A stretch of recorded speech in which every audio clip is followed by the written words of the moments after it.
churches are praying for Parliament on a regular basis.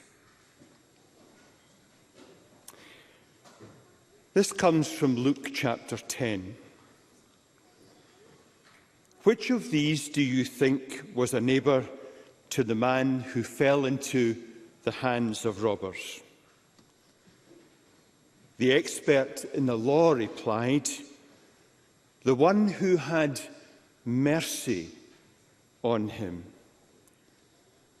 And Jesus told him, go and do likewise. Good leadership, rooted in service for others, is essential for the good of any society. The short passage I read at the beginning is an interaction between Jesus and a Jewish religious leader, where Jesus, in response to the question, who is my neighbour, tells the familiar story that we know as the Good Samaritan. Much has been made of that wonderful responsive story by Jesus, but often we forget that these concluding remarks between Jesus and his contemporary are fundamental. The heart of the story is the one who showed mercy, reflecting the quality of love expected by Jesus. In the ancient Hebrew language, the word for mercy speaks of the unconditional love that a parent has for their child. It is therefore a powerful and primal concept. Indeed, mercy and forgiveness are at the very heart of Christian identity. Within the Christian tradition, we understand that we receive mercy as a gift from God through Jesus Christ. Yet Jesus expects that a gift of such magnificence and grace and magnitude that is so freely given and gladly received by us should be personally expressed in all of our relationships. Love and mercy is not always easy. Love for our neighbour, that person in need, whoever they are. Love given in every way that we can. Love even for our enemies, as Jesus said, is not a suggestion, but a command. Love your enemies, he said, and pray for them. To show mercy, then, and to act out of love is not primarily a feeling, but an act of the will, even when we are deeply hurt and offended by someone else. It is to give to another what they do not deserve, because we realize that we are the recipients of greater mercy. What then is most important when it comes to the qualities of leadership? Is it charisma, intelligence, real-life experience, popularity, vision? Or is it people who can be depended upon to show kindness, grace, forgiveness, and a generous heart, and unconditional love and mercy in every circumstance? Thank you, Moderator. Thank you.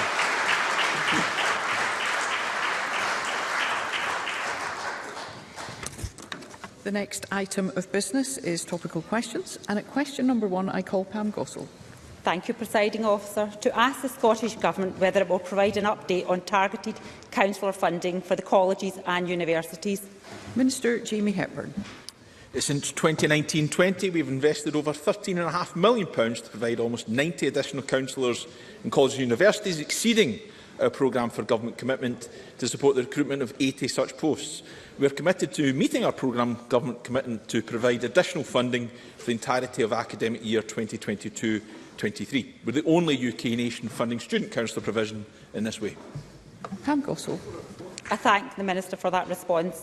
Last week, the Education, Children and Young People's Committee published the College Regionalisation Report.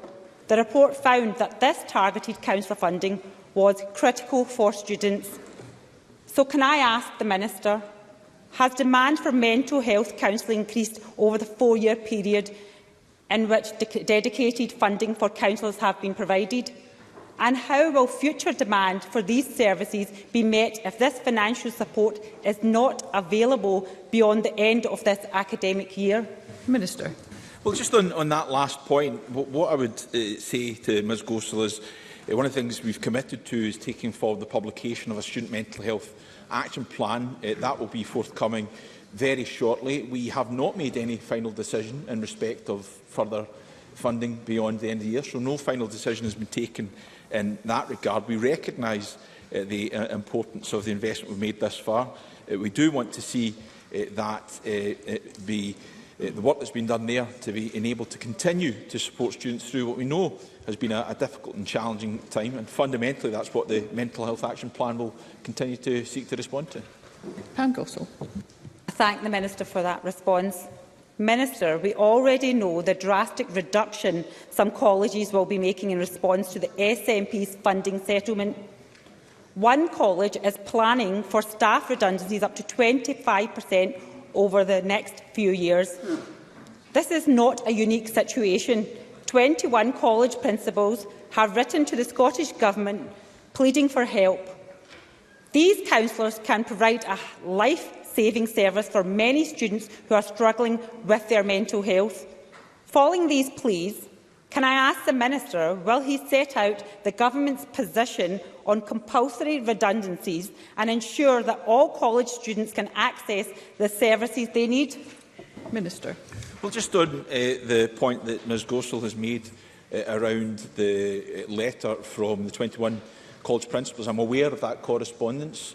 We will, of course, as you would expect of the Government, reply to that. What I can say is I've been in very close contact with college principals over the last period to discuss the very issues that we are touching upon today. I've made as clear to them as I am to Ms Gossel around our commitment to the Student Mental Health Action Plan and what we might be able to do in subsequent years. In relation to funding for colleges, of course, we have leveraged in additional resource for colleges for this coming year. But I would respectfully say to Ms Gossel, it isn't good enough to stand there, as she does week in, week out, to call for additional funding for not just this sector, but virtually every sector across government expenditure, without identifying where it will come from. So I look forward to hearing her say where that will come from now. Thank you. As members might expect, there is a lot of interest, so concise questions and responses will enable more members to take part. And can I call CoCab Stewart? Thank you. My understanding is that since 2019-20, the Scottish Government has invested in almost 90 additional counsellors in colleges and universities. Some of these institutions are, of course, private organisations and have their own role to play in ensuring provision for the well-being of their students. Can the Minister say something about how the work of these professionals, including those provided through government funding, will complement the work of the upcoming Student Mental Health Plan? Minister. Well, let me pick up on an important point that CoCab Stewart has made. She is right to identify that the institutions that we are providing funding for fundamentally have a core responsibility here. They themselves have to make sure that they are adequately responded to and supporting their students' mental health needs. Now, we have, of course, assisted with that.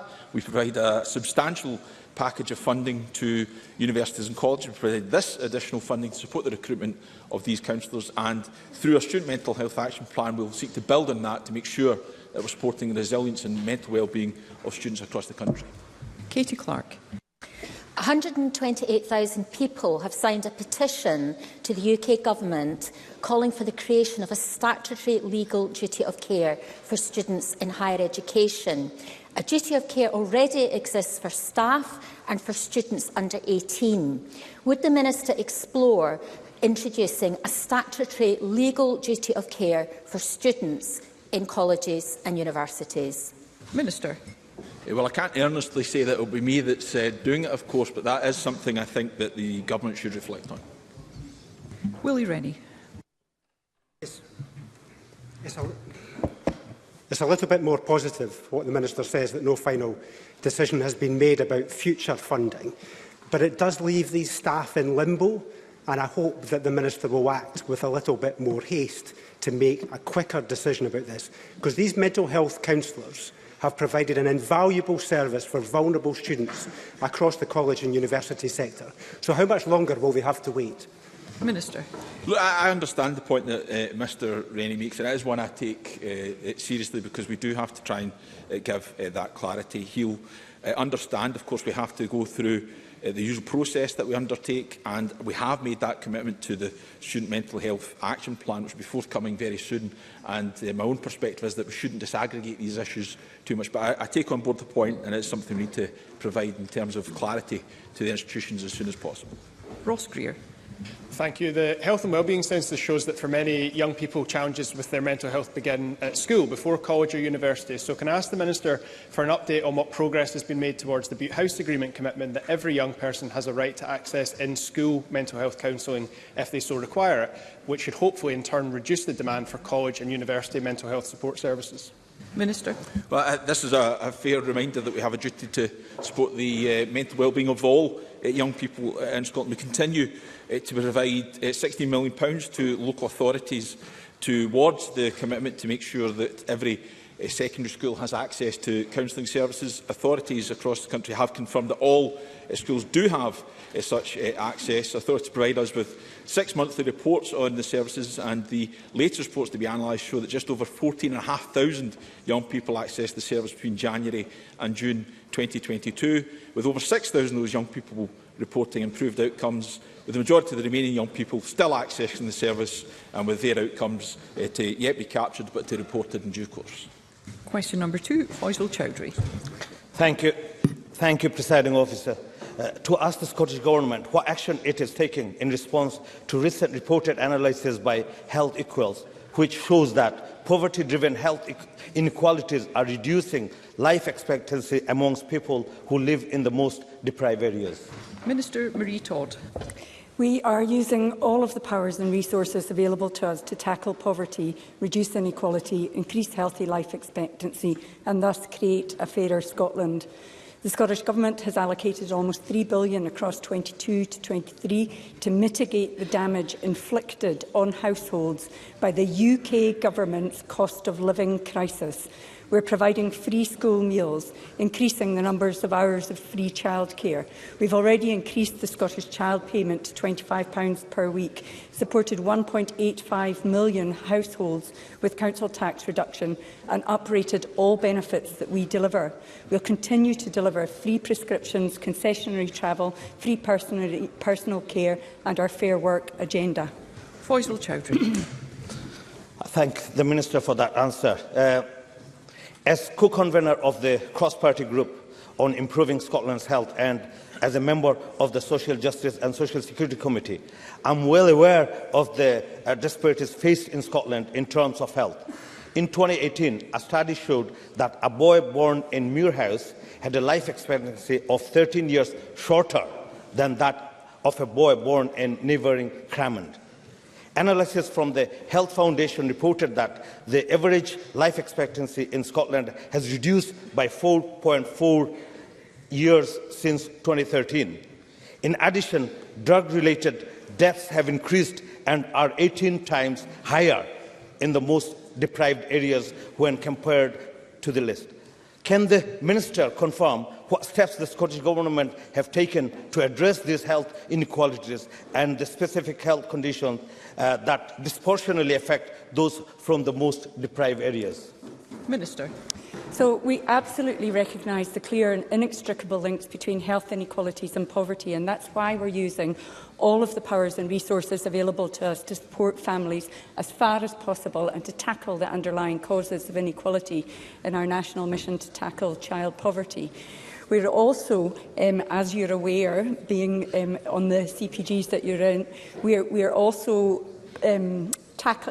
targeting people who have low incomes in our reaching out to provide healthy, life-changing... We are also targeting people who live in poverty with means to stop smoking. Measures like the minimum unit pricing of alcohol, which was aimed at the whole population, had a particular impact on people who live in poverty. And those who live in poverty were the ones who were most helped by that policy. Faisal Chowdhury. I thank the Minister for that answer. For individuals with diabetes, poverty-driven health inequalities are preventing them from accessing technologies advanced in the treatment of their condition. This has been highlighted by Diabetics Scotland, Diabetics Tech Cannot Wait campaign. This technology has a potential to change and indeed save the lives of those with type 1 diabetes. It can also reduce serious complications and the strain on the NHS. Can the Minister advise what action it will take to tackle the inequalities of access to the hybrid closed-loop diabetes technology in relation to a socioeconomic background? Minister. Absolutely, and it's a great question. Those people have real difficulty accessing healthcare and navigating healthcare. One of the reasons that people who are experiencing health inequalities suffer poorer outcomes is because the system fails to respond to them and listen to them in the way that it does for those from a wealthier and more educated background who are more able to advocate for themselves. So undoubtedly, we will be making sure that the system begins to listen to absolutely everyone. We have a whole lot of money going into, and I can write to the member with details of how much money there is going into those particular diabetic technologies. It is a tragedy that people, one of the greatest predictors of people's health and life expectancy is their wealth, and it is an absolutely brutal tragedy that this Parliament is determined to tackle, and we will tackle it, but we will need cross-party support in order to make the bold decisions that do fundamentally tackle the underlying causes of poverty, as well as ensure that people who are living in poverty can access equal health care. Emma Harper. Thank you, Presiding Officer. The analysis that Mr Chowdhury refers to, it makes it clear that 13 years of callous Tory austerity is now impacting every inch in the UK. Recent research by the Glasgow Centre for Population Health also linked Tory-led austerity to worsening health outcomes in the 20% most deprived areas of Glasgow and Dundee. So will the Cabinet Secretary just reiterate that the Scottish Government is committed to taking action within its powers to tackle the root causes of poverty and associated health inequalities? Minister. The member is absolutely right to raise this issue, and in fact, Faisal Chowdhury also mentioned the key date of 2013 for being when we started to see life expectancy reduce in Scotland. That is, the academics tell us, because of the Tory Lib Dem austerity measures that they brought in 2010, which had a direct... Let's hear the Minister.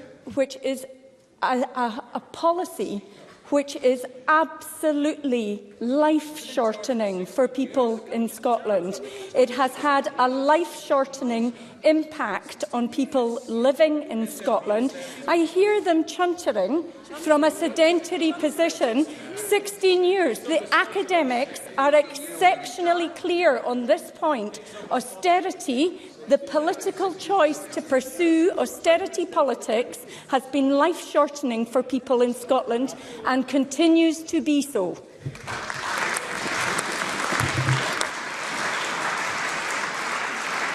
Thank you. That concludes topical questions. The next item of business is the selection of the Parliament's nominee as First Minister, and a note explaining the procedures to be followed this afternoon has been made available to members. I have received 4 valid nominations for selection of the Parliament's nominee for First Minister, and I will now announce the nominations in alphabetical order. The nominations are Alex Cole-Hamilton, Douglas Ross, Anas Sarwar and Humza Yousaf, and I will ask each nominee to speak in support of their candidacy for up to 5 minutes. And after the nominees have spoken, members will be asked to cast their vote for their preferred candidate. A separate vote will be called for each candidate, and members can vote once, only once. And once all voting has been completed, any member who has not yet voted will be invited to cast a vote to abstain, and there will be a short suspension while the result is verified, and I will then announce the results of voting. A candidate will be elected if an overall majority is obtained. If no majority is obtained, the candidate or candidates with the smallest number of votes will be eliminated. And I would ask members to note that if we have a vote between only 2 candidates, all that is required is a simple majority for one of the candidates to be elected. And members may wish to record an abstention, and no account of those votes will be taken in establishing whether a simple majority has been achieved. And we will then proceed to a further round of voting. But I now call on Alex Cole-Hamilton. Thank you very much indeed, Presiding Officer. Presiding Officer, I rise to speak to my candidacy for the office of First Minister of Scotland. I am a candidate in this contest because this is a democracy, and democracies are about the presentation of differing visions as to how things could be, about bringing to the fore the priorities of the constituents who sent us all here to this place. Here and now, we are as far as it is possible to be from a Scottish parliamentary election. We are midstream and have a governing party in disarray, adrift and out of ideas. It brings to mind the words of Robert Browning, who nearly 2 centuries ago wrote, "Glad was I when I reached the other bank. Now for a better country." The members in this chamber will reject my candidacy today. I understand that. But ours is a vision for that better country. You will not find a prospectus more positive or more ambitious from anyone else. Because Liberal Democrats believe in a Scotland that is industrious, innovative and internationalist of outlook. I want us to imagine things again, to make things again, to harness the collective potential of our peoples and our natural resources. A Scotland that delivers for those working in our schools, in our hospitals and in our fields. They are tired of the ministerial disinterest that has characterised much of this past 16 years. They are tired of a government fixated on the breakup of the United Kingdom. We have to put the people first. Liberal Democrats understand what matters to them because we ask them, door by door and street by street, in the villages and towns of Scotland. They want to know when they will get that hip replacement. They want to know why their kid has been left behind in school or is left waiting for mental health treatment. They want to know why they have to live in a cold home. They are looking to this chamber for answers. That is why I'm in politics. It's what keeps me awake at night. Presiding Officer, Liberal Democrats would cut waiting times and abandon the SNP power grab of social care. We would deliver an emergency insulation programme that makes every home a warm one, while slashing our carbon emissions. And we would strive to make our classrooms inviting places to work and to learn by always paying our teachers what they are worth, tackling violence in our schools and scrapping national testing. Liberal Democrats are by nature solutions focused. We are crackling with policy ideas, and my goodness, don't we need some of them right now. Presiding officer, our world is changing. Scotland faces big international questions. Our world is on fire in the climate emergency. We are witness to the mass displacement of those fleeing unimaginable atrocities. And we will come to look back on this time with an understanding that we were already living in the early days of a new Cold War. These challenges demand a new kind of politics. It is a politics of hope, of democratic reform, a politics of common endeavour across nations that share our values and our corner of this world. So I stand today on that ticket because the Scottish Liberal Democrats are the party of cooperation across these islands, the party of local power through federalism and, yes, the true party of Europe. Make no mistake, there is more water behind this government than lies ahead of it. Change is coming and Liberal Democrats will be part of what's next. If we want it to, that change could start with this vote this afternoon. We don't have to settle for continuity, for mediocrity, for more of the divisive and dreary same. That other bank could actually be in sight. We just have to reach for it now for a better country. Thank you. Thank you. I call on Douglas Ross. Thank you very much, Presiding Officer. In 2021, I put myself forward as my party's candidate for First Minister because I believe Scotland needed a real alternative, an alternative focused on the big challenges that our country was facing. Now, at the end of the Sturgeon era and a fractious SNP leadership election, it's clear that alternative is still needed. This nationalist government is moving further and further away from the real priorities of Scottish people, like helping struggling families through the global cost of living crisis, helping those who want to see our Scottish economy flourish once more, and rebuilding our demoralised and overstretched NHS. Those are the big challenges that we are facing today, and those are the challenges that Scottish people want every single one of us MSPs in this chamber to be laser focused on. Yet instead, we've seen from the party of government them being consumed by the debate on independence and furthering their nationalist obsession. The SNP have been fiddling while Rome burns. They've abdicated responsibility for governing our country in favour of again attempting to reboot their tired campaign for separation.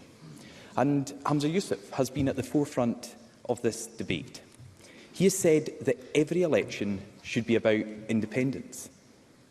He has proclaimed himself to be the first activist of the nationalist movement. And yesterday, in his very first act as leader of his party, he demanded another independence referendum from the UK government. Thank you. Thank you. Let's hear Mr Ross.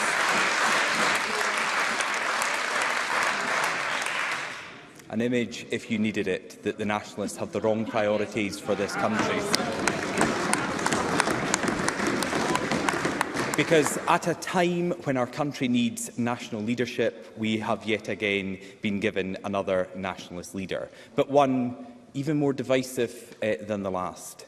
Humza Yousaf will not bring Scotland together. He will not focus on the big challenges facing our economy, our public services and families up and down the country. Over the last month, he has been running our NHS part-time while prioritising his own leadership ambitions. In this, his final day as Health Secretary, figures show that just 63% of patients were seen at A&E within the target time, down from 87% when he was given that most important job within government. And his fellow Cabinet member, Kate Forbes, was absolutely right to be scathing about his record in government, and it turns out that almost half of SNP members in this election agreed with her.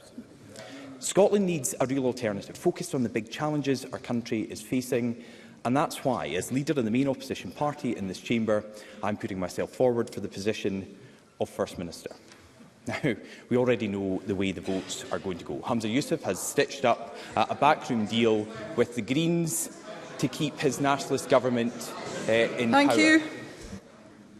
I'll just repeat it. Humza Yousaf has stitched up a backroom deal with the Greens to keep his nationalist government in power.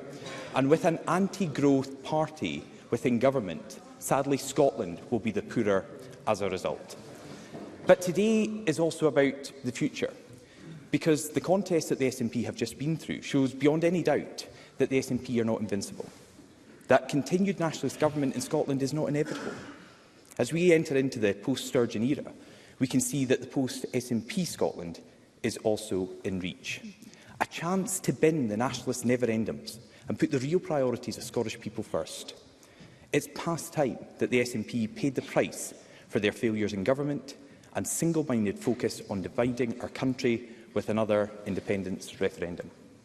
And in communities across Scotland, the Scottish Conservatives are the only party that can beat the SNP in both next year's general election and the next Scottish Parliament election to make that happen. Over the last 2 years, my party has been building a positive programme focused on the real challenges Scotland faces. Thank you. I'm not sure why SNP members laugh when I'm about to speak about the Right to Recovery Bill. The Right to Recovery Bill that we published that will tackle Scotland's drug death scandal and has now been endorsed by all sides of this chamber. We've set out our plans for a rural development bank to invest in infrastructure that rural communities and farming businesses need to thrive. We're bringing forward a victims' law that would ensure that we place the justice system on the side of victims, not criminals. We've set out plans for a rent-to-own model and tax cuts for first-time buyers that would ensure that home ownership in Scotland is not an unaffordable dream, but can become reality. And we have plans to deliver a skills revolution to ensure that every Scot has a right to retrain. These are just some of the positive policies from the platform that we have been building. Presiding Officer, today nationalists in this chamber will give Humza Yousaf a blank cheque to again push forward his party's independence obsession. But in the elections to come, Scotland can make the SNP pay the price for ignoring our real priorities. And in so many areas across Scotland, the Scottish Conservatives are the only party that can make that happen. Thank you. Thank you. I call on Anna Sarwar. Presiding Officer, Scotland's incoming First Minister has been left with an overflowing intrigue to deal with.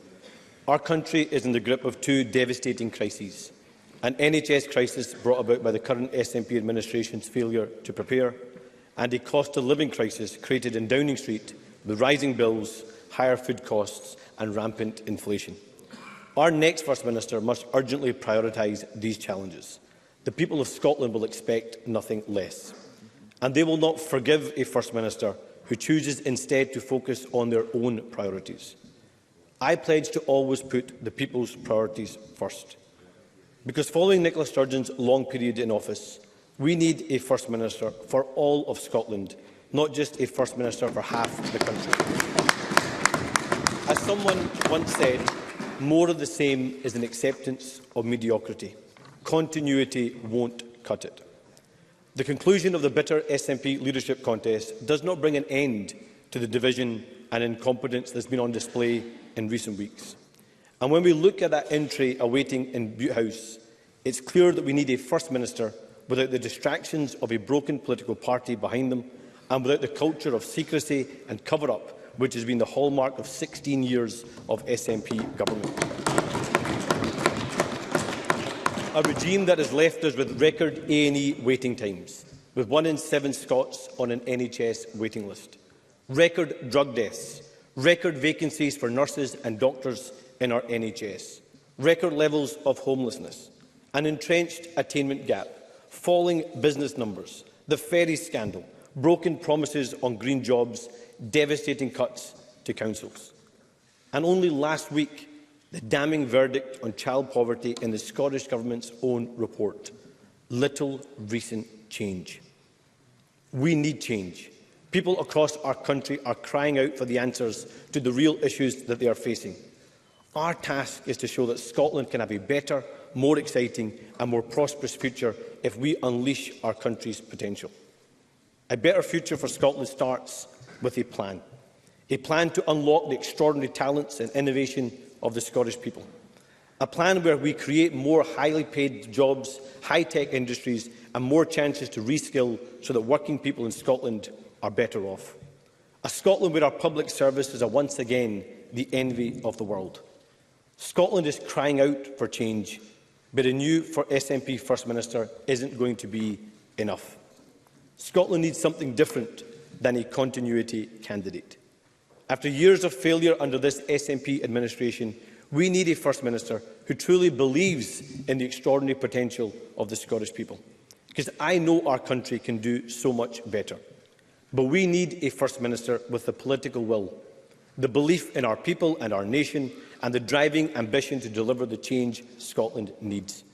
A First Minister with the determination to save our NHS by increasing capacity in A&Es, providing better NHS 24 support, freeing up beds and valuing our NHS staff by improving working conditions.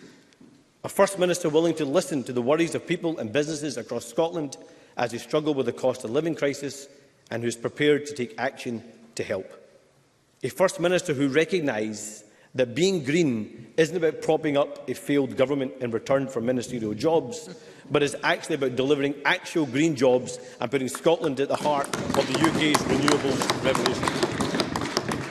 It's about having a plan that delivers economic growth and innovation, encourages good business and supports employees. It's about fulfilling the promise of home ownership that has been dashed for far too many in Scotland. And it's about refusing to accept the little recent change is good enough when it comes to tackling poverty, but instead makes it the defining mission of the Office of First Minister. Now, I know everyone in this chamber has made up their mind, and it isn't open to persuasion. But I'm more interested in winning the debate in the country than in this chamber. Because people across this country deserve better than a government focused on their own priorities rather than yours. So my promise to those watching across Scotland: I will work day and night to earn your trust and to win your support. Because this isn't as good as it gets. Change is possible, and I am determined that the Scottish Labour Party I lead will deliver the change Scotland needs. Thank you.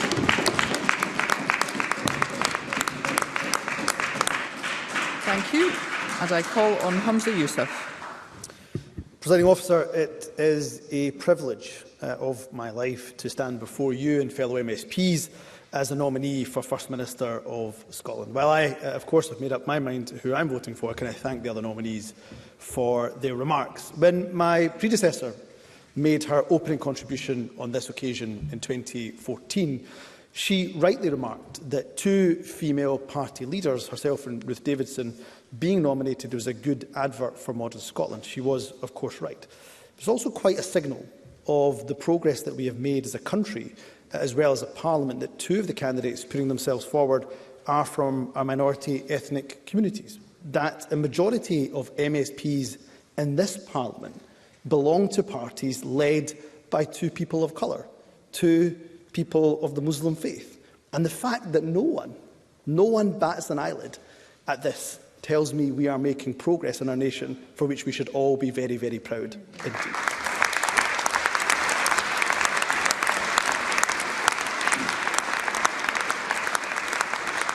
Ahead of the vote, I intend to keep my comments relatively brief. There is no doubt at all that Nicola Sturgeon leaves some very big shoes to fill indeed, as well as her many domestic achievements, which I hope to pay tribute to after Parliament has voted. She has built up an international profile for the office of First Minister, which leaders of many independent countries, never mind devolved governments, could only dream of. The fact that Scotland is playing such a significant role on many of the key international issues of the day, such as tackling climate change, renewable energy, the wellbeing economy, is down in a huge part to her leadership. Everyone holding office of First Minister, no matter their views on Scottish independence, should aspire to do likewise. And if Parliament votes for me today, I pledge that I will continue to ensure that Scotland is a positive, progressive voice on the world stage. Over the last few weeks, I and my fellow SNP candidates have had the pleasure of travelling the length and breadth of Scotland, participating in party hustings, debates and also meeting with countless local businesses, community groups and members of the public. There's no doubt that people and businesses are feeling the significant pressures of the cost of living crisis. The first job of any First Minister is to keep people safe and to lead them through the tough times. And if elected, that is exactly what I intend to do. But, Presiding Officer, what I've also seen over the last few weeks is that people are optimistic. They are ambitious about the future of Scotland. We must always give people hope. We've come through so much together as a country, particularly in the last few years. And we've demonstrated a resilience that many of us thought we did not have. It is often in the darkest of hours that we see the best of humanity. No more was this true than during, of course, the global pandemic. In tough times, it's often easy to forget how lucky we are to live in a country blessed with such immense natural resources and human talent, one which is brimming with potential and ingenuity. So I very firmly believe that Scotland's best days lie in front of us, and as First Minister, I will work tirelessly to make sure that is the case. Presiding Officer, I have been privileged to hold ministerial office for over a decade, and in that time I think it's fair to say I've been tested in what some people, I'm sure most people would agree, are some of the toughest roles in government. And I've never shied away from those responsibilities. In fact, I see it as an honour to be entrusted with them. I've always believed that leadership is about running towards and embracing challenges, rather than shying away from them. We might not be able to achieve everything we want all of the time and all at once, but every day in office is an opportunity to make things a bit better than they were yesterday. And I will always be impatient to go faster. And if the Chamber chooses me today as their nomination for First Minister, I will never shy away from tackling the big issues that our country faces. I will lead a government that listens carefully and respects the views of all MSPs. My starting point will always be that we all want the best for Scotland and the people that we are so privileged to represent. And I will stand up unequivocally for this Parliament and against any attempts to undermine devolution. I will work every hour of every day to harness the potential of Scotland and every single person in it. I will place no limits on the ambitions that we have collectively for ourselves, for our country, or indeed for the world that we live in.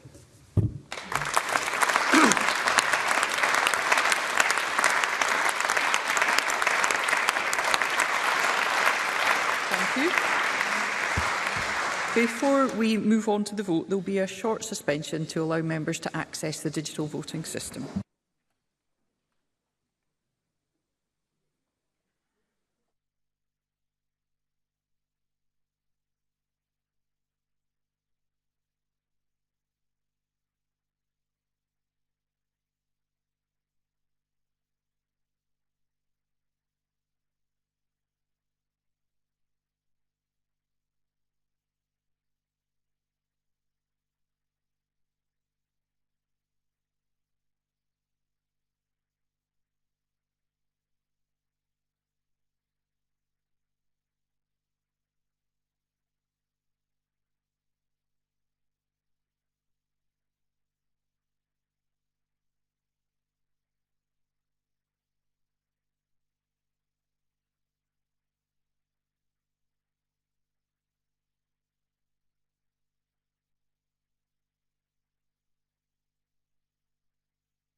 Thank you. We now move to voting. Yeah, can we have... yes, thank you. Thank you, colleagues. We now move to voting. And may I remind members that they must vote once only and must only use their yes button in the voting app when voting. If any member records a vote other than a yes vote, we will rerun the voting question. Once the voting for candidates is completed, members who have not voted for a candidate will then be given the opportunity to vote to abstain by pressing the yes button. And I will announce the result once all votes have been cast and verified. The first vote is for Alex Cole-Hamilton. Only members who wish to cast their vote for Alex Cole-Hamilton should take part in this vote by voting yes. No other member should vote. Members who wish to vote for Alex Cole-Hamilton should vote yes now.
We move on to the next vote, and the next vote is for Douglas Ross. Only members who wish to cast their vote for Douglas Ross should take part in this vote by voting yes. No other members should vote. Members who wish to vote for Douglas Ross should vote yes now.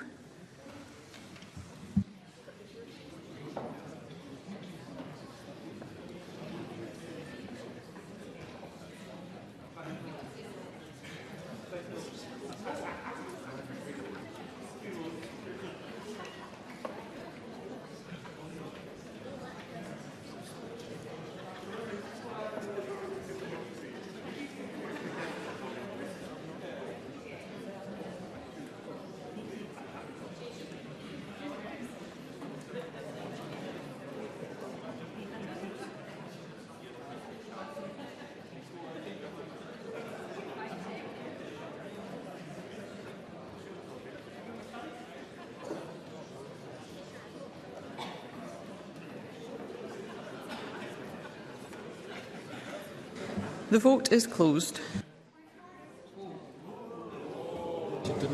I call Ros McCall for a point of order. Sorry, it wouldn't connect. I would have voted yes. Yay! Thank you. We'll ensure that's recorded, Ms McCall.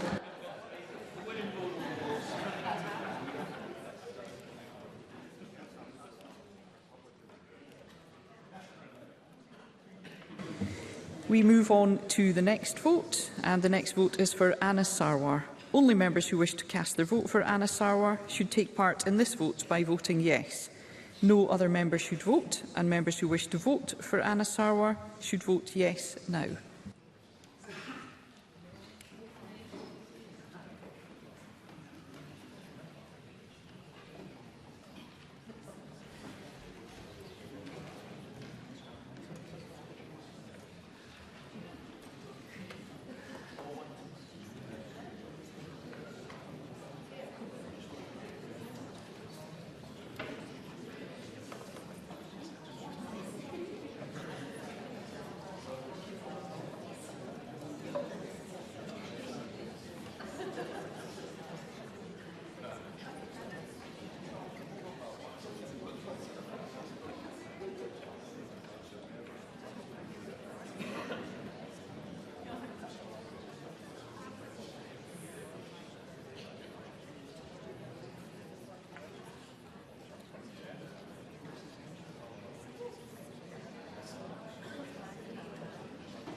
The vote is closed.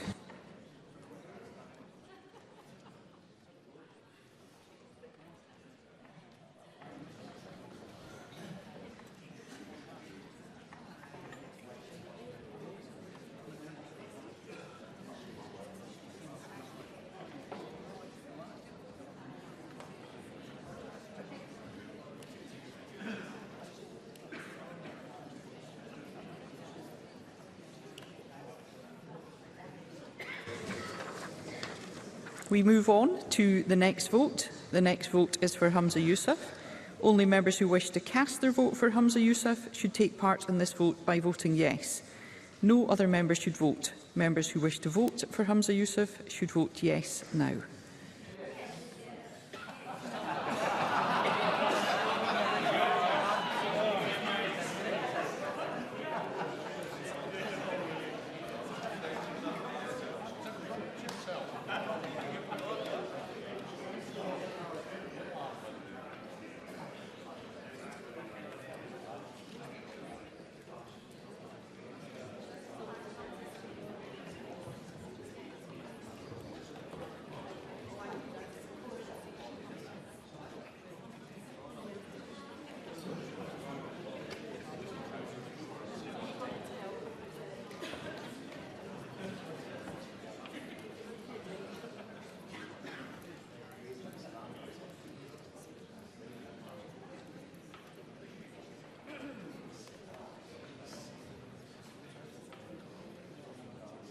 The vote is closed.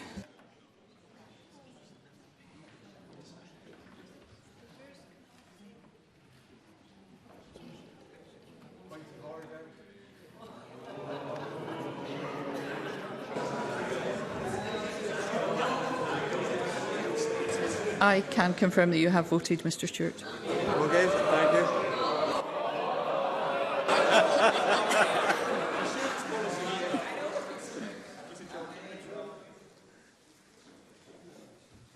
I can confirm that your vote has been recorded, Mr Doyle.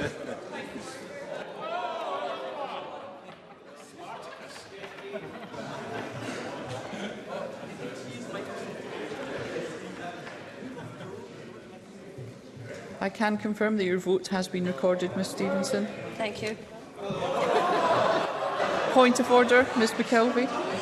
It's just frozen, Presiding Officer, so if I can double check, I would have voted yes, of course. I can confirm that your vote has been recorded, Ms McKelvey. Thank you.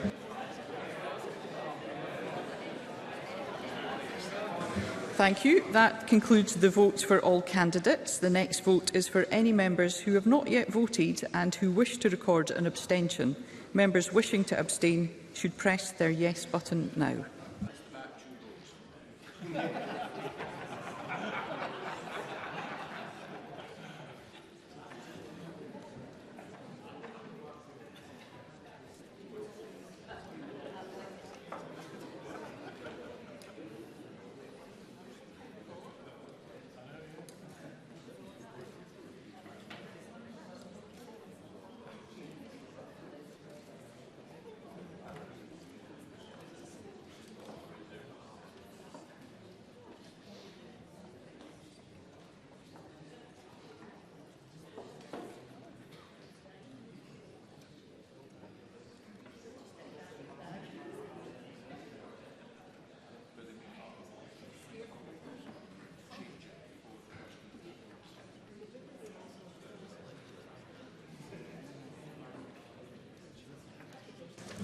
The vote has closed.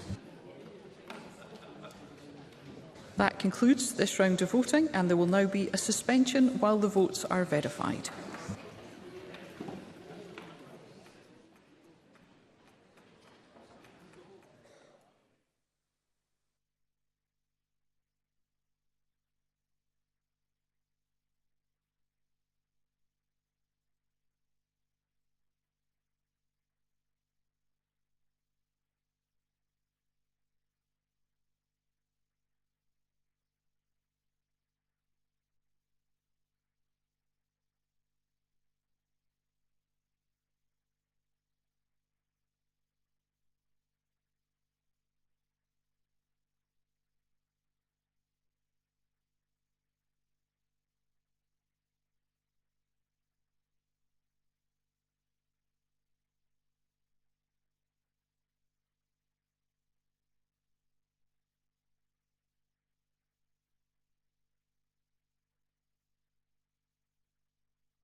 Thank you, members.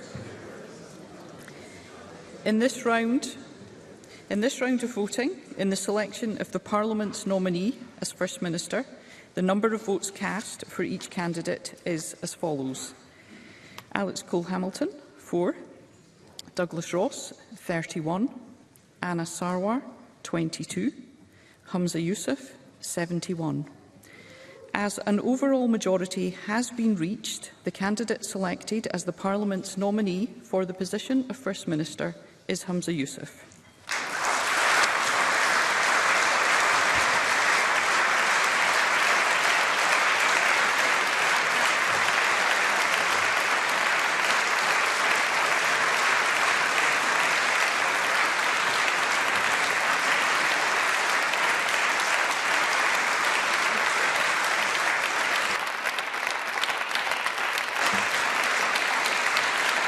Thank you. Thank you. I will now call each of the party leaders to respond, and I now call Douglas Ross. Thank you very much, Presiding Officer. And can I begin by recognising this historic moment? I want to congratulate Humza Yousaf personally on his election. I know what an honour it will be for him and how proud that will make his family watching here today. And I also want to congratulate him as the first person of an ethnic minority to become First Minister. With both the First Minister and the Prime Minister representing the UK's diverse communities, it sends a strong, positive message to everyone that there are no barriers to what you can achieve in this country. And I think that's something we can all be proud of.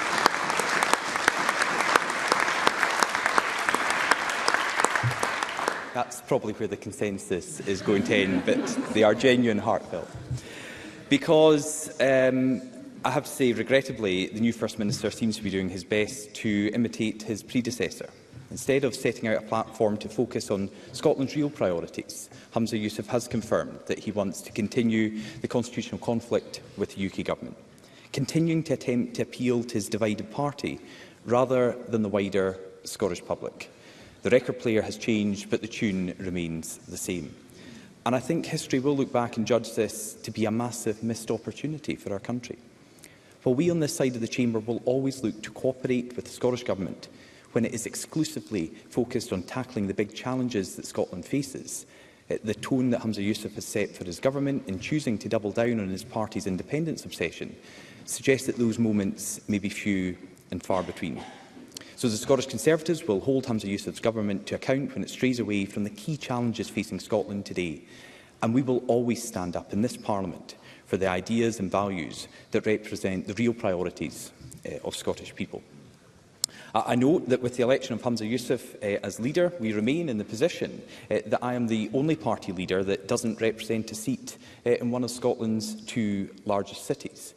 And that gives the Scottish Conservatives additional responsibilities to stand up for all of our villages, towns and cities, to be a champion for rural Scotland and to represent the whole country. And I also note, with Humza Yousaf's election to head up the SNP, I'm now the only leader of a major political party in Scotland not to have been privately educated at Hutchison's Grammar School. Instead, coming from a working-class background, I attended my local schools at Abbas Primary and Forest Academy. And increasingly, it is the Scottish Conservatives that represent the values of working Scotland in this chamber. As we have shown time and time again on the Gender Reform Bill, on the Hate Crime Act and on named persons, it was the Scottish Conservatives who were the only voice speaking up for the views of a clear majority of the Scottish public. Presiding Officer, voters across Scotland expect the parties in this chamber to focus on their priorities, not their own political obsessions. And any party that fails to do so should pay the price for that failure. We were all elected to solve the big challenges facing Scotland, and today those challenges are as stark as ever. An NHS in crisis, families struggling with the cost of living crisis, an underperforming Scottish economy. It's incumbent on all of us to focus on these issues. Let's get on with the job of tackling them for the people of Scotland. Thank you. Thank you. And I now call Anna Sarwar. Presiding Officer, on behalf of Scottish Labour, I offer my sincerest congratulations to Humza Yousaf on being nominated as our next First Minister. Humza Yousaf and I have known each other for many years, and I know that he and his family will rightly enjoy a feeling of pride today in what he has achieved, and a special thought for his wife, his beautiful girls, his mum and dad, and of course his sister. They are rightly proud today. And regardless of our politics, we should all take immense pride that this country is to have its first minority ethnic First Minister. Whatever our political differences, and there will be many in the months ahead, today's significance cannot be understated. It is something our grandparents would never ever have imagined when they arrived in this country and made Scotland their home. But reaching this historic moment has not been easy, and I know that he has faced personal abuse and racism, as have so many others who don't have the platform that he and I are fortunate to have. So I'm proud of the work that we have done alongside others to stand against hatred and bigotry, and my promise, I will continue to stand alongside you in that fight for all of us. Presiding Officer,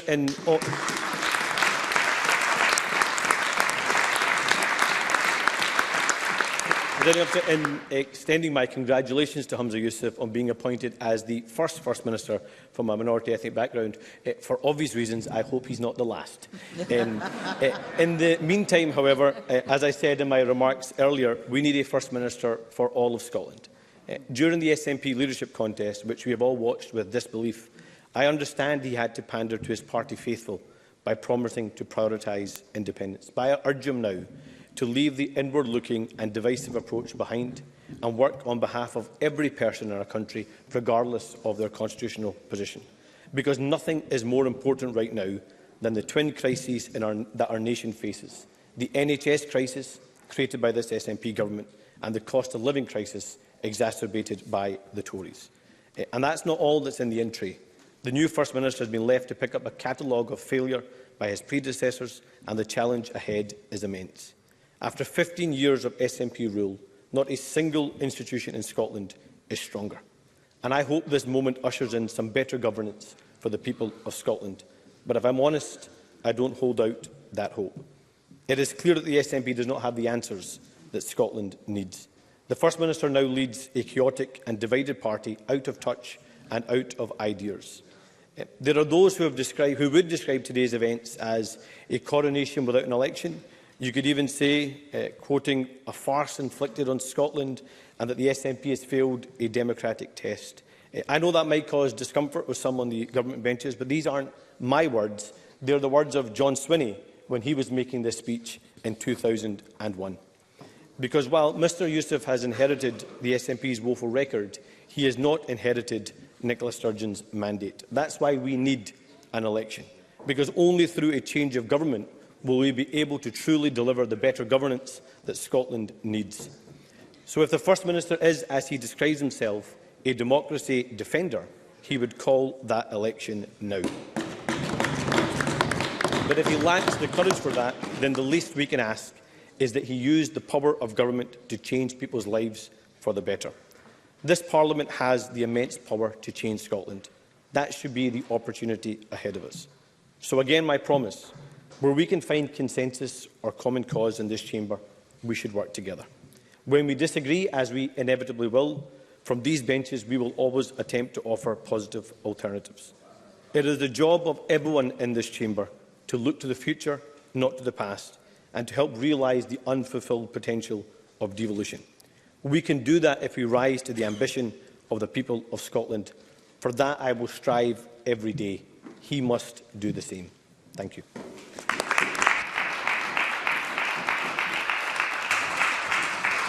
Thank you. I now call Lorna Slater. Presiding Officer, my Scottish Green colleagues and I were delighted to vote for Humza Yousaf as our next First Minister. This follows on the unanimous decision by our party council yesterday to continue with the Butte House Agreement between the Scottish Greens and the Scottish Government. Today represents a historic milestone: our youngest ever First Minister, our first Muslim leader, and the first minority ethnic leader of a devolved government in the UK. It also represents the continuation of our historic agreement, which brought Greens into government for the first time in the UK. Humza Yousaf has been a great supporter of the Butte House Agreement. That support has been consistent and strong throughout the last 6 weeks, and for that he has my and my party's gratitude. Presiding Officer, let me take this opportunity to remind the Chamber why the Butte House Agreement is so important to us and to the future of Scotland. Firstly, the agreement is built on a shared commitment to constructive, collaborative, grown-up politics, a politics which builds on good faith and trust as core values. The kind of grown-up collaborative politics that this Parliament was designed to embody, that citizens take for granted in other modern European countries. We sit here today in this horseshoe shape for a reason. The design of this chamber seeks to be a rejection of the adversarial opposition for opposition's sake style of Westminster politics. Like so many parliaments across Europe, here in Holyrood, we sit together in a semicircle to build consensus across the chamber. Secondly, the Butte House Agreement reflects the pro-independence ambition which Scotland voted for in 2021. It delivers a government that is committed to Scotland becoming a modern, independent nation at the heart of the European Union. I look forward to the two parties of government continuing to build and make that case. Finally, the agreement is based on a bold and progressive policy platform that is making Scotland fairer and greener. I am proud of what we have already delivered in the first 18 months of our collaborative government. An emergency rent freeze, free bus travel for young people, record funding for the nature and climate emergencies, doubling the Scottish child payment, an active travel investment programme that rivals the best of our European neighbours, an energy strategy that recognises that we need to leave oil and gas in the ground, and more. I look forward to building on those successes, delivering more for the people of Scotland, our climate and our environment. Because, Presiding Officer, our work has only just begun. From delivering on our commitment to create highly protected marine areas so that our oceans can regenerate after decades of decline, to a bold new climate plan, we will deliver a greener Scotland. From bringing in permanent rent controls and new rights for tenants to delivering new social security protections, we will deliver a fairer Scotland. And from banning cruel conversion practices and bringing in safe access zones around abortion clinics, we will deliver a more compassionate Scotland. Presiding Officer, let me conclude by saying that my Scottish Green colleagues and I look forward to working with the new First Minister and Scottish Government to deliver a fairer, greener, independent Scotland. It is needed now more than ever before. Thank you. I now call Alex Cole-Hamilton. Thank you very much, Presiding Officer. Can I begin, as others have done, by offering the congratulations of the Scottish Liberal Democrats to Humza Yousaf on his nomination as First Minister, and wish him and his family, who are here in the gallery today, a belated Ramadan Mubarak. That a person of his faith and ethnicity can ascend the highest office in the land is truly a historic moment in the progress of our nation. I hope he was made to feel welcome in Murrayfield yesterday. Members may recall that he was in fact there 4 weeks ago during the recent council by-election. I believe it is a sign of things to come that his presence and involvement in that campaign saw the SNP lose a third of their vote and the seat to the Liberal Democrats in what was the largest by-election victory in my party's history. Presiding Officer, I first got to know Humza Yousaf during a different Ramadan 11 years ago. I was in youth work at the time, and I took him on a community shift in Govan.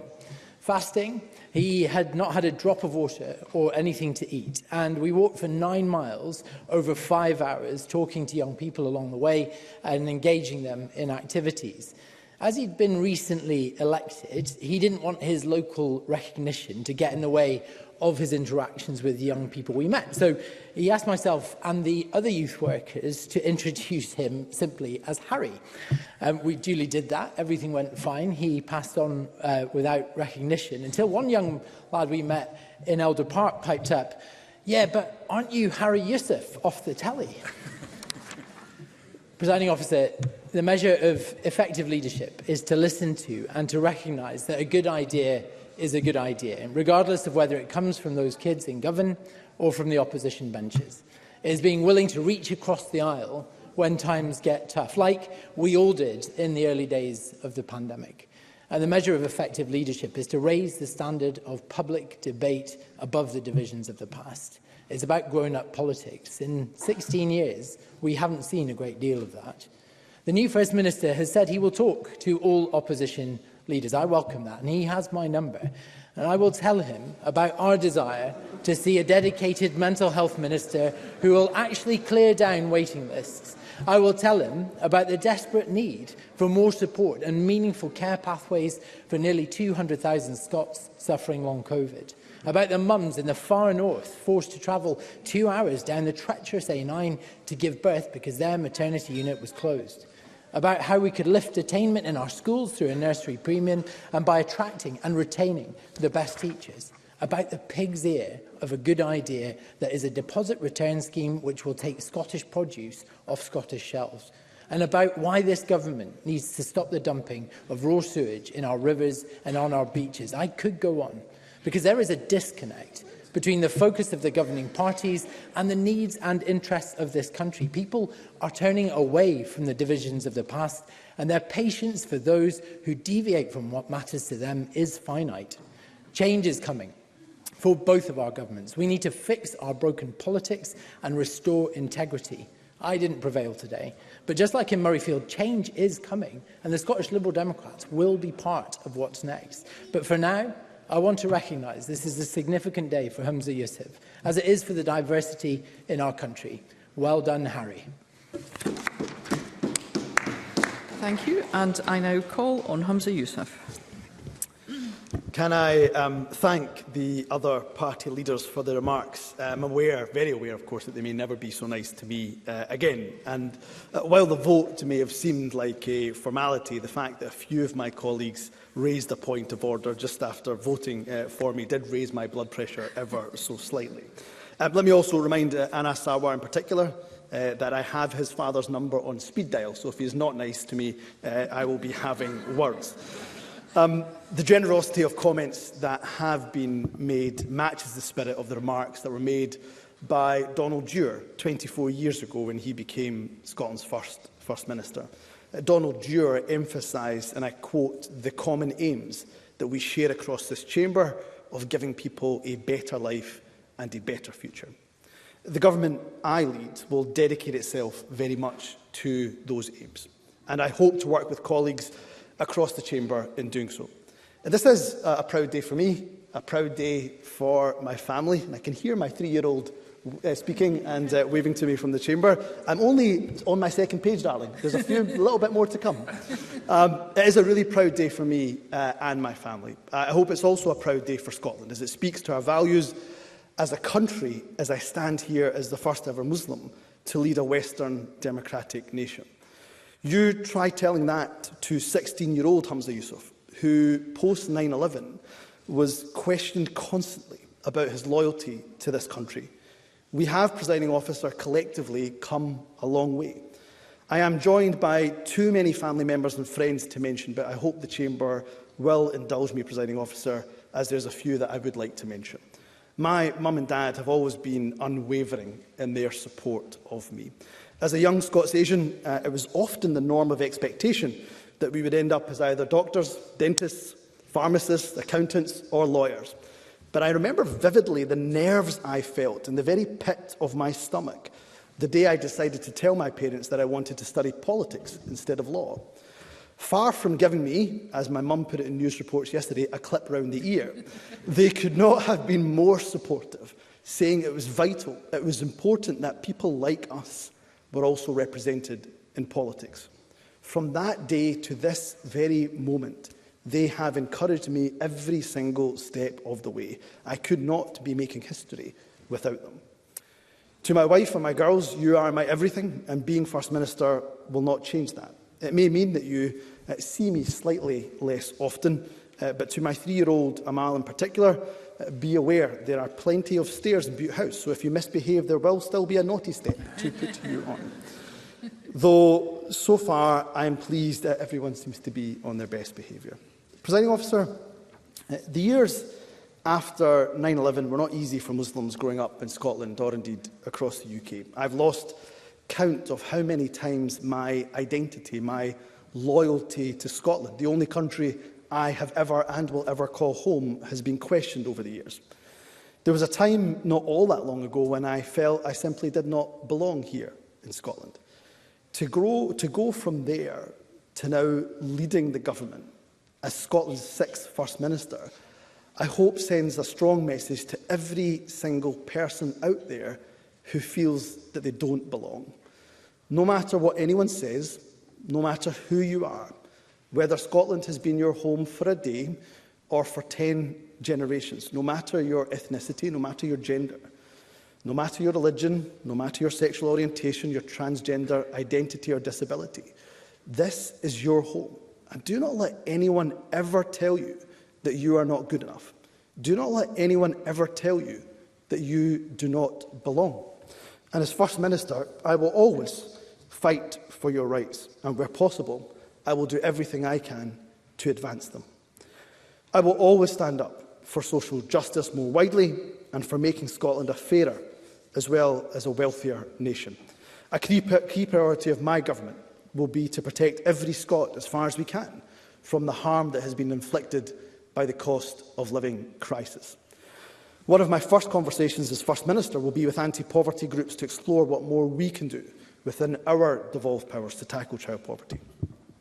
We will protect and we will reform our NHS and social care and other vital public services to support a wellbeing economy, to improve the life chances of people right across our country.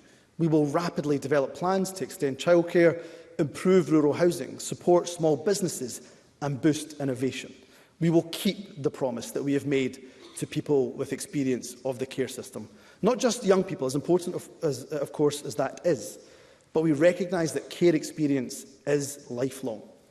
We will bring forward reforms of the criminal justice system, continue our work to reduce drugs deaths, and create a new deal with local government to empower our local authorities to meet the challenges of the day. We will support businesses. We will seize the economic and social opportunities of a just transition to net zero. And we will continue to ensure that Scotland uses its voice on the international stage. On Thursday, I will nominate the team of ministers who will deliver on those priorities. I will then set out more detailed policies to this chamber in the first week after the Easter recess.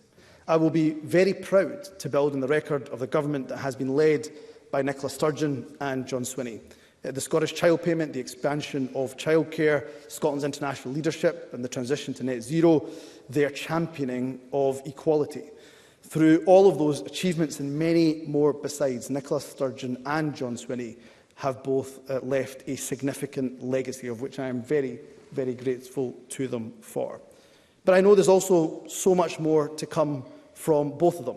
Well, certainly once Nicola has finished taking her driving theory test, of course. I will also continue, as they did, to argue tirelessly for independence. In my view, and it is of course the view of the majority in this Parliament, that we will be able to deliver on our priorities more effectively when Scotland is independent. And we will certainly deliver them less effectively if we allow the UK Government to arbitrarily veto this Parliament's legislation. Unsurprisingly, I will also argue vigorously for independence, and while I do that, of course, I understand that the strongest argument this government can make for independence is to make the best possible use of this Parliament's existing powers. I want to reach out to other parties across the chamber as I do that. That's why the point I want to end on today is not so much about what this government will do, but how we will do it. At the start of my speech, I stressed the common aims, the common values that we all share. Listening to many of the remarks made in the chamber, not just today, but also after Nicola Sturgeon's statement last Thursday, I think that there is probably a shared appetite across this chamber for a politics that is slightly less polarised and a bit less confrontational. This government already works in cooperation with the Green Party under the Butte House Agreement. That will continue. But I also want to make an open offer to all leaders of all parties in this chamber. This isn't an offer that is made naively. I know that we will continue quite frequently to disagree forcefully. That is as it should be. Politics requires strong, reasoned, respectful disagreement. But for all those disagreements, I also know that we share many areas of common ground, including many of the areas that have been outlined not just by me, but by each party leader today.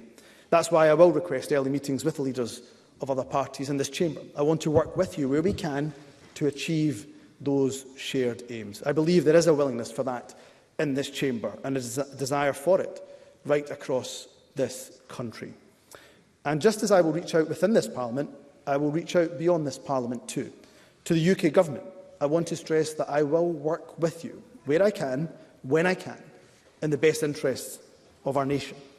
To our vital partners in local government, the business community, the third sector and the wider public sector, I promise that this government will listen to you and will work with you.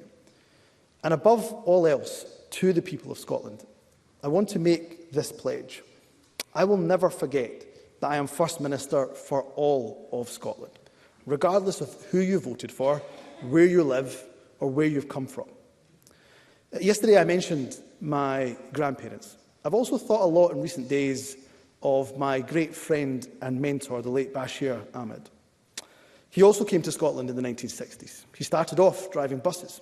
He became the first member of this Parliament from an ethnic minority. He was, by far, the kindest and most gentle soul I have ever known. And if we were all a little bit more like Bashir, then I think our world would be in a far better place. He used to say that it isn't important where you come from. What matters is where we are going together as a nation. It is a phrase I think of often. It's a phrase which will guide how I and my government governs. This Parliament has just given me the opportunity to help steer this nation's course as we make the next stage of that journey together.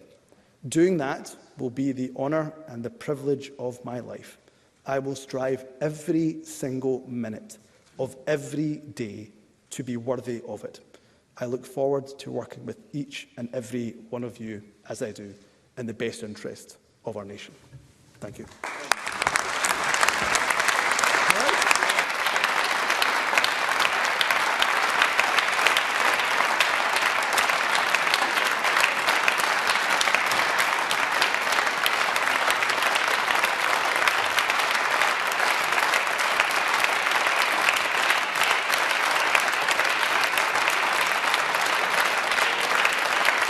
Thank you. Thank you. On behalf of the Parliament, I would like to congratulate Humza Yousaf as the Parliament's nominee for the position of First Minister. I look forward to working with you. That concludes the selection of First Minister, and it is now time to move on to the next item of business, which is consideration of Business Motion 8434 in the name of George Adam, on behalf of the Parliamentary Bureau, setting out a business programme. And I call on George Adam to move the motion. Thank you, Presiding Officer, and moved. Thank you, Minister. No member has asked to speak on the motion. Therefore, the question is that motion 8434 be agreed. Are we all agreed? Yes. The motion is therefore agreed. The next item of business is consideration of 5 Parliamentary Bureau motions, and I ask George Adam, on behalf of the Parliamentary Bureau, to move motions 8435 to 8438 on approval of SSIs and 8439 on designation of a lead committee. Thank you, Presiding Officer, and every single one of them moved.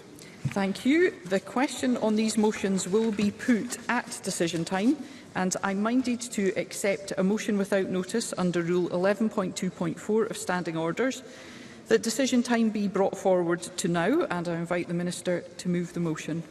Be happy to move, Presiding Officer. Thank you. The question is that decision time be brought forward to now. Are we all agreed? Yes. We are agreed, and there is one question to be put as a result of today's business. I propose to ask a single question on 5 Parliamentary Bureau motions. Does any member object? No member objects. Therefore, the question is that motions 8435 to 8438 on approval of SSIs and 8439 on designation of lead committee, in the name of George Adam, on behalf of the Parliamentary Bureau, be agreed. Are we all agreed? Yes. The motions are therefore agreed, and that concludes decision time. And we will now move on to members' business.